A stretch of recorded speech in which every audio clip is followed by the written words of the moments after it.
Social justice advocate Lovelene Mendez goes in depth of how most people who are sexually assaulted are assaulted by a close friend of the family or even by a relative. She shares her views on how the cycle begins. So you have these young men who are generally just innocent, loving men, and who have that boundary cross. And then that boundary cross, they don't know how to deal with it. A lot of times their body rejects themselves and they kind of give into it because, it could be one thing, well, I didn't want to act like or seem like I was homosexual, so I'm not homosexual, so I just kind of let her do it to me. That's still emotional abuse. Dr. Howard, with Women Organized Against Rape, informs that there are various factors that causes people to commit such heinous crimes. She also lets people know that there are advocates available and assistance for those who have been affected. It's not one thing. It's it's many things, and so we know that abuse of any kind, sexual abuse, verbal abuse, physical abuse, but primarily for this organization, sexual abuse, it's around misuse of power and control, and how you manipulate and influence that issue, that topic of consent, and so it's consent, it's mishandling of power, it's mishandling of control, it's boundary setting. So it's not just the one thing. It is a culture that supports rape.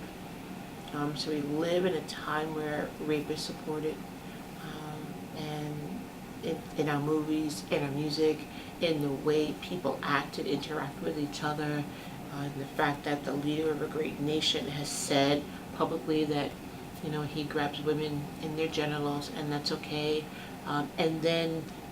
and it's not just that statement, it's then saying every athlete talks about that in the same way.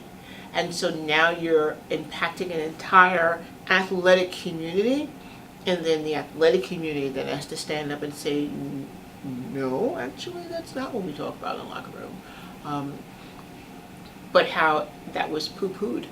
And that sends messages around the culture that we live in, and that rape and violation, the word that you used, is okay in this land, and it's not.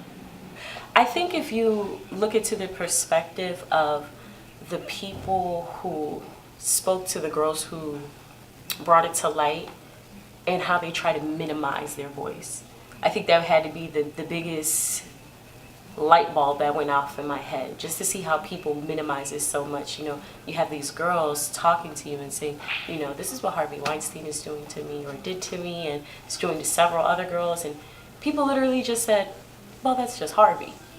And when you look at it, it's not something to sweep under the rug. Nothing of such, whether it's Bill Cosby, whether it's Nelly, whether it's even somebody like Brock Turner, where it's in just most obvious cases. This isn't something to sweep under the rug. And when you continue to minimize somebody's voice, eventually there's going to be silence. And then eventually the silence will just lead to repetition, in a sense of it's never going to stop. It's going to continue. And that's where we need to put the pause. That's where we need to hit the brakes, and we have to allow people to feel comfortable enough to speak up, to scream on this subject. It's ridiculous how prevalent it is for men with money to take advantage of vulnerable women and boys as well. We don't want to overlook the Jerry Sandusky trials, things as such.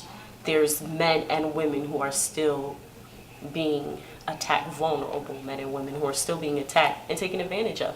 And a lot of times the media, the community, people in your own family would like to minimize your own voice and stopping it, whether they're saying you probably looked for it, you should have never put yourself in this position, or what did you do that made him come onto you.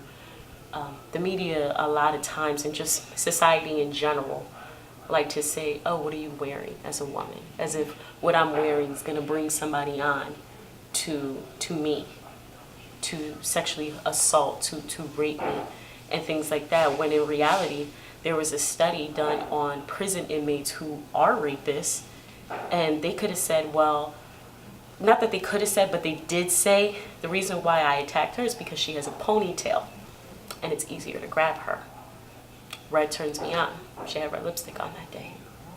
she wasn't paying attention. She was unaware of her surroundings. She was an easy target. You know, it wasn't oh, she had a short skirt on, so she must have been asking for it. She was just an easy target because of her hairstyle. What are we going to start telling women to shave their heads? We're going to tell boys to wear baseball caps all the time and not, be themselves. It seems like this societal standard is, well, conform to this way and you won't have to deal with that. Not allow somebody being themselves, being comfortable, and maybe I shouldn't touch somebody. Maybe I shouldn't cross that line. In family, you see how other mothers are always trying to protect women and saying you don't want boys to look at you as this and that. But who are teaching these boys? You shouldn't cross these boundaries with women. You shouldn't touch these young ladies. You shouldn't cross these lines. They don't say these things. They just let them do themselves, do whatever they want, and say, well, boys will be boys. Women Organized Against Rape is working to counter that argument of boys will be boys. They're teaching young children that no means no, and the concept of personal space. Sure. We have a variety of ways that we interact with individuals. And so for our younger school age, it's a good touch, bad touch. It's how do you help others keep you safe, and what that all means in the grand scheme of things. We use quite a variety of safer sex or healthy relationship curricula, and so those curricula help guide those classes, and so our classes are always going to be age appropriate. You can teach about consent, which is a challenge at a very young age. It is, when someone says no, and it can be, no, I don't want to share this, no, I don't want you to have this. Those are all educational opportunities, teachable moments about consent, and they broaden to sexual decision making as the child gets older. But at the younger age, it's about sharing and setting boundaries that are age appropriate for them, and then you expand upon it later. So they're crossing this line, and then it becomes like a regular thing almost, where every time you see this, your mom's friend or your mom's sister, where it's every time she crosses that boundary, now it's a regular thing that you're doing, whether you know it or not. Now it's a regular thing, and it probably disgusts these men, that these women that you're supposed to trust, that are supposed to have that nurture factor in them, are crossing this line, are disrespecting this line and pushing them to that point. So they almost feel like, well, this is normal, this is what happens.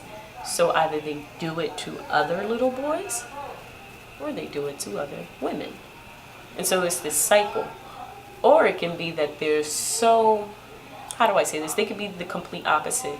They're so disgusted, they're so turned back by it.